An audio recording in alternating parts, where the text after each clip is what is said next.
इल्लल्लाहु मुहम्मदुर रसूलुल्लाह सल्लल्लाहु अलैहि वसल्लम। वैसे भी औलियाए कामलीन और मेरे मुर्शिद करीम भी मुनशात फरमाया सी कि हर रोज 100 वारी कलमा शरीफ पढ़ा, 100 वारी कलमा शरीफ। आपने शाद फरमाया शाम और इशा के दरम्यान पढ़िया करो। जे पेट खाली होंदा है फिर कलमा शरीफ पढ़ने का मजा आता है। फिर कलमा शरीफ पढ़ने का तरीका भी दसिया। आप फरमाया कि दिल तो शुरू करया करो ला इलाहा, ऐ मोंडे की तरफ, यानी कि दिल जो है शायद कट नहीं को मबूत इल्लल्लाह, सिर्फ अल्लाह ताला। आप फरमाया इस अंदाज ना पढ़िया करो। और बुजुर्गान दीन और औलियाए कामलीन फरमाते ने जेड़ा इंसान हर रोज 100 वरी कलमा तैयब पढ़ेगा मेरा रब नूं 3 इनाम अता करेगा। कितने इनाम अता करेगा? किन्ने?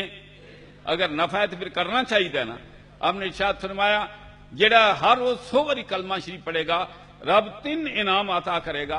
पहला इनाम ये निकले लभेगा उदी जान सौखी निकलेगी, उदी जान सौखी निकलेगी। नफे की गल है या नहीं गल? मरदियां दे मां प्यो भी हथ नहीं पवांदे लेकिन कलमा हथ पवांदा, कलमा हथ पवांदा। फरमाया पहली चीज ते उदी जान सौखी निकलेगी। ते दूजा की फायदा होगा? दूजा फायदा होगा ये कब्र च पहुंचेगा ही नहीं, कलमे की वजह नाल उदी कब्र रोशन हो जाएगी। और तीजी नेमत की मिलेगी? फरमाया जे हर रोज 100 वारी कलमा शरीफ पढ़ेगा जिसले मैदान हशर च आवेगा ओदा चेहरा 14वीं दे चंद नालू रोशन होगा। हज़रत उम्मे हानी रज़ी अल्लाह